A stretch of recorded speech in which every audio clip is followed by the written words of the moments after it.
doesn't say the number 3, but the subtitle is The Devil Made Me Do It. The Conjuring 3, The Devil Made Me Do It. I'll give you guys the lowdown, and then we'll talk feelings and ratings about it. It was directed by Michael Chaves, who's actually known for The Curse of La Llorona from 2019 and The Maiden 2016, not related to the franchise. Me and Nick have recently talked about going in depth later down the road on the whole Conjuring universe because it's one of the rare properties in horror film that has such an extensive catalog of spin-offs that have also done well in their own right, but are still all kind of interconnected to each other. So they all kind of exist in the same world. This is the first of the 3 Conjuring films to not be directed by James Wan. James, did I get that right? James Wan? Yep. The original Conjuring director who put his very unique stamp on those first 2 films. And he never did any of the spinoffs. That's the other thing that people don't realize is he didn't direct any of the spinoffs. The spinoffs, in case anyone's wondering, include the Annabelle trilogy now. Now there's 3 Annabelle films. The Nun, and soon to be, within the next year, I think The Crooked Man or something along those lines. It's another related, connected. And La Llorona was another spinoff connected story that was related to it. But anyway, we'll dive in deeper at a later time, guys. This film stars Patrick Wilson. You may know him from such films as Watchmen, the Insidious horror films, or Hard Candy. I really like Patrick Wilson in this. Vera Farmiga, who plays his wife in these films. She's best known from films like The Orphan and the TV series Bates Motel, based off the 1960s film Psycho. That was also a really good show. I highly recommend anyone check that out. And then there were a few other actors, but the more recent coming into his own type actor who played the lead troubled young adult known at his name is Rory O'Connor. He has been in the 2016 Handsome Devil and 2018 Teen Spirit. So he's only done a couple films. So he's a young actor kind of coming up into his own. And he was kind of the main victim in the show. The synopsis goes as this. An event that shocked even our experienced real-life paranormal investigators Ed and Lorraine Warren, based on one of the most sensational cases from their files, starts with a fight for the soul of a young boy, then takes them beyond anything they'd ever seen before to mark the first time in U.S. history that a murder suspect would claim demonic possession as a defense. So there you have it, guys. This if you're not familiar with The Conjuring, the first all these films are based on the real life paranormal investigators by the names Ed and Lorraine Warren. Nick's actually done a fair amount of research outside of these films and looked into a lot of these things. And these were real documented cases. Now, in respects to Hollywood and filmmaking, the term based, I'm doing air quotes, based on a true story are often mildly exaggerated in some extents or take, certain liberties in the basis for those stories, to Hollywoodify it, if you will, to, make it more exciting and crazy. But a lot of these events are pretty accurately documented, and more than any other one up to this point, this third one was actually based on a true court case. And there was actually a lot about this court case that actually, for the first time ever, they actually showed in the end credits of this movie. They showed real, actual video recorded footage because this took place in the 80s, so they actually had more access to filming cameras in the 80s to where you could actually have some of this actual evidence, like courtroom scenes, some of the exercising aspects of whatever they did. But true stories set aside, Nick, I kind of want to get your hot take on being, let's throw this out there, a new fan to this franchise of horror films. And I'd like to hear your quick backstory on what that means and how you felt Yeah. about this edition.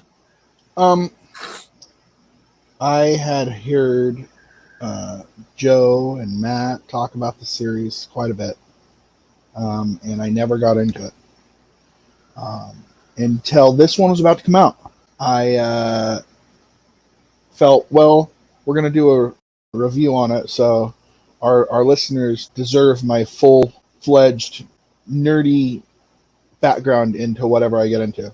And as you know from listening to stuff from before, I don't just get into any culture skin deep.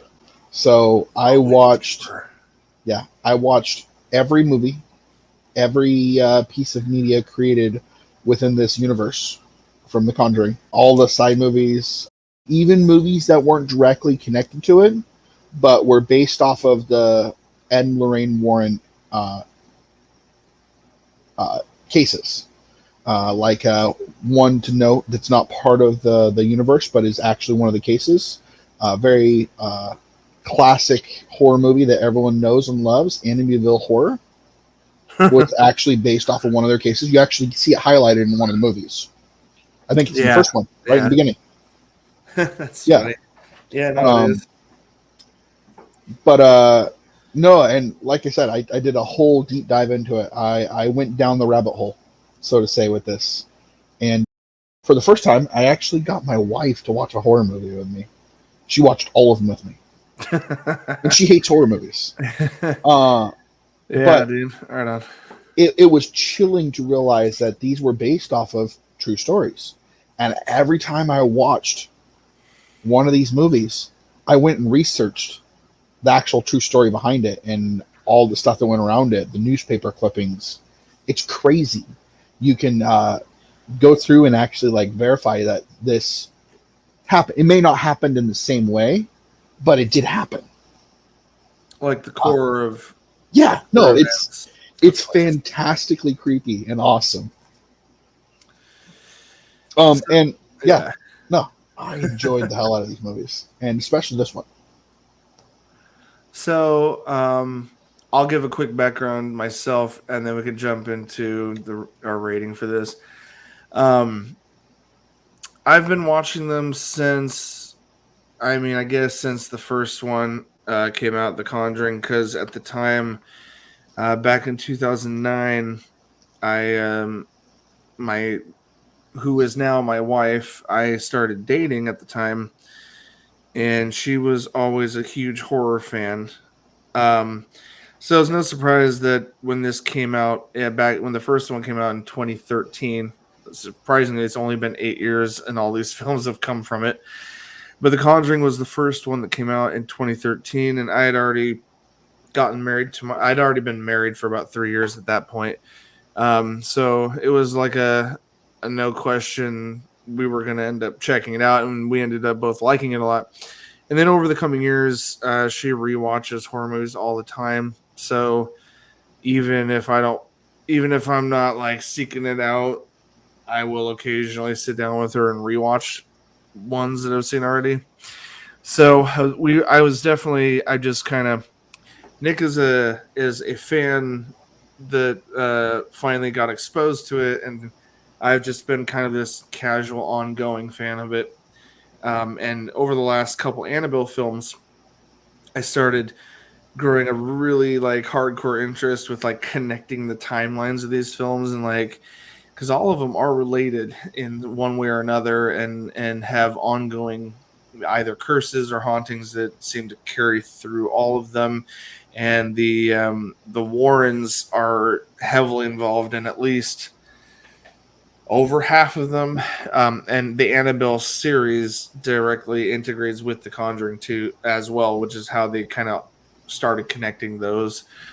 And these spin-offs that they are talking about doing going forward, a lot of them are related to the artifacts found in the Warrens household. Like these cursed artifacts that they've locked up had priests, bless and pray over the locked room to keep these spirits locked away. And it's just kind of a crazy concept, and crazy that it's a real world place and a real world couple that we're actually witnessing these things. But anyway, here, let's get the hot take, Nick, and the rating on number three. Um, Number three, The Devil Made Me Do It. This is kind of the first time where they shifted from the previous two films where they were very heavily related to hauntings or being haunted by other demons, other dark spirits involved in said location. Same thing with Annabelle and that trilogy. It was related to the demon that occupied that stupid doll. And for the Conjurings, the Warrens visited a family in the first one, and the mom got possessed at the end of it, but it started out with like a dark spirit weighing down on the family that came into the home. And the second one, a little fuzzy on, but it is a very similar situation. A bigger family with like 6, 7 girls were going through a similar thing with a dark entity weighing heavily on the household.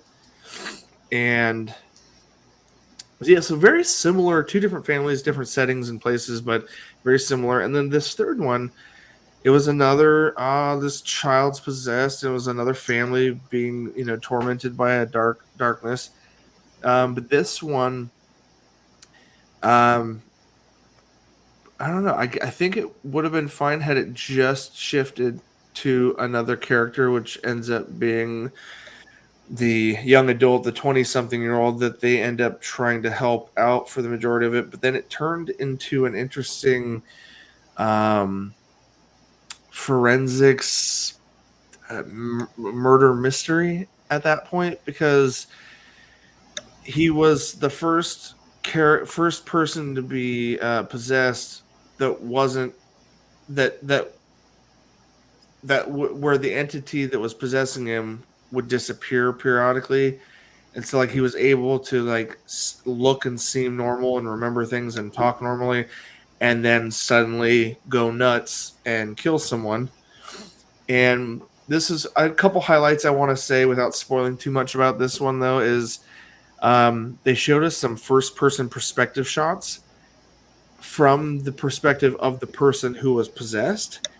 And I thought that was very cool, and I definitely know that you can't really document that. So I know that even though it's based on a true story of a person possessed, that person didn't have a GoPro cam behind his eyeballs documenting what he saw while being possessed. So I thought it was a cool creative direction to kind of showcase what everyone sees in a room around him, and then quickly cut to him seeing something totally not happening. And then he gets violent and tries to, help someone that's not actually in trouble. And, that leads to him accidentally murdering someone. And that's what this whole movie is based off of, is the devil made me do it. He murdered someone, but he was not in control of his body. He was possessed. So this is a very unique take. And I really liked, that was really weird, dude, seeing his perspective for a few minutes here and there. And then camera cutting to him being normal and everyone wondering why he's losing his mind.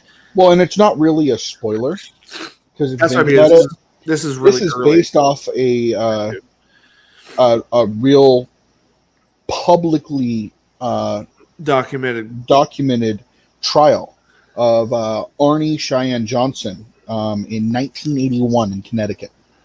Yeah. No, what I mean by spoilers is just like the movie as a whole. I'm not trying to, No, I mean, you saying the he ending. murders someone. It's not giving away anything. Oh, no.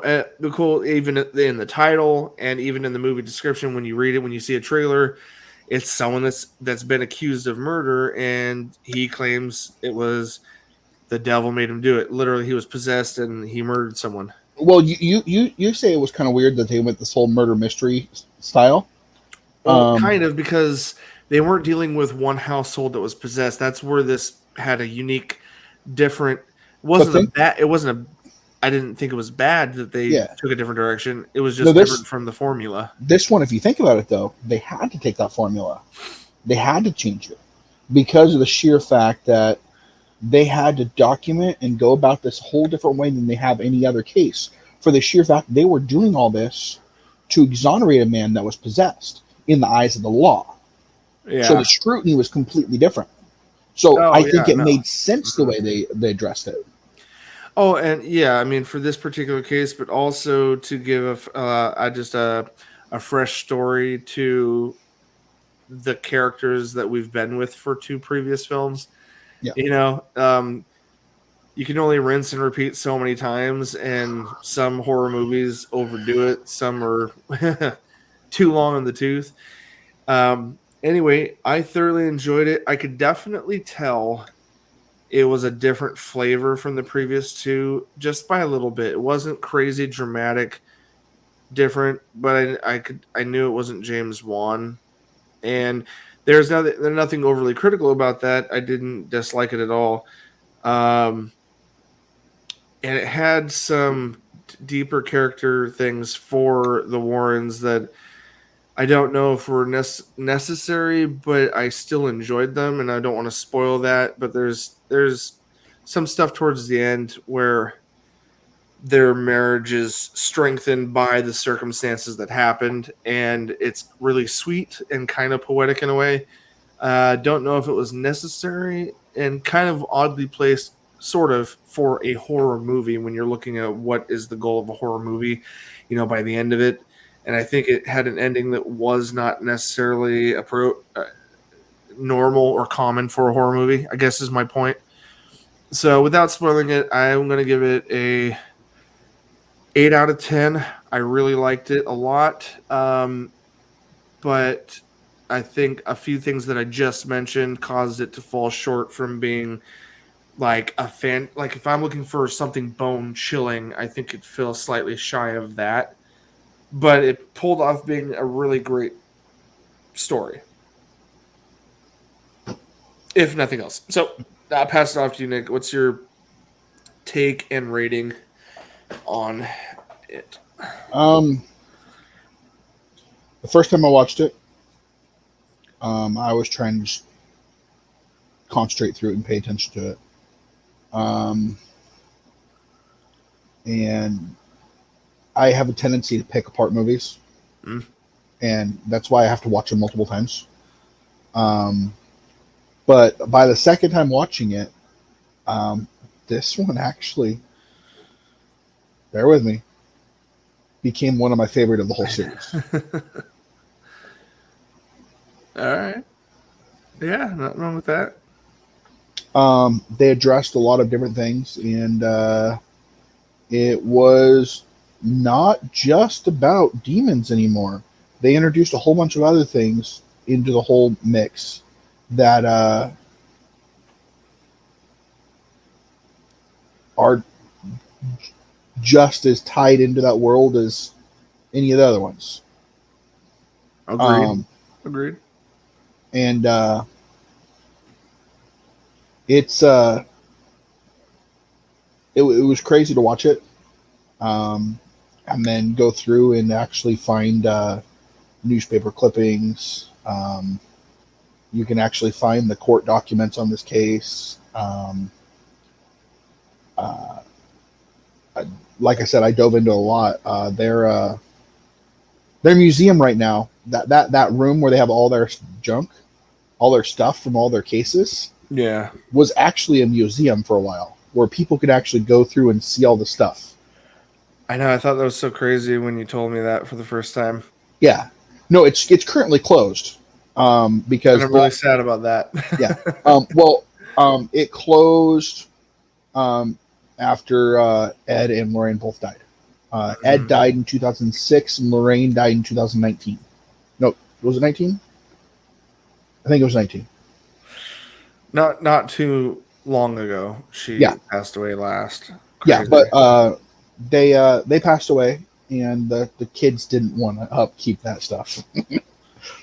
Yeah, I know. It's so crazy. But good news to all the fans of the show. Annabelle is not just out there in the wilderness and gone and missing and freaky stuff. Their oldest son actually is keeping Annabelle locked up in the box in his house. Dude, regardless of how you feel about the validity of ghost hunting type shows, like the reality based ones, no, I'm throwing this out there to all listeners too, and you can chime in how you feel about this. But I've heard no rumors about this, but I would love to see that son sell off that doll to the Mr. Zach Baggins, the lead from Ghost Adventurers, because he runs a spin-off show where he buys haunted demonic items and Lorraine, and he interviews the people that had them or that he bought them from, and they'll sit in a room side, and facing each other like interview style in a dark room, and the object will be sitting in the room with them as they talk about it, its origins, where they got it from, and he keeps them in it's his own personal museum, and he actually buys lots of these different demonic possessed items, from dolls to magic, I forget what kind of boxes they are, something box that's like locked away, some really creepy stuff.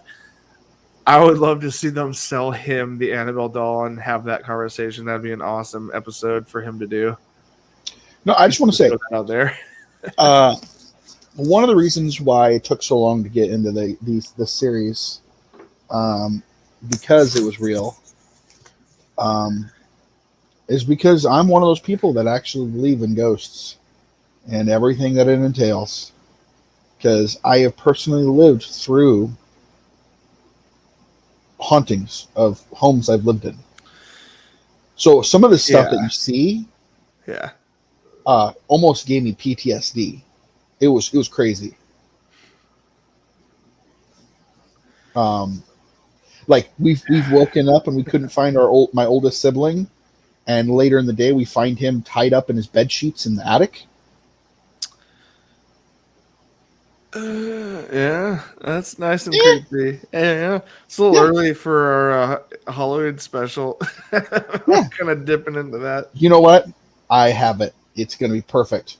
In the month of October, me and Joe will do a full dive into the Conjuring universe. Hey, oh no, actually that would be great for October. Yeah, no, that'd be fun. Yeah, let's do that.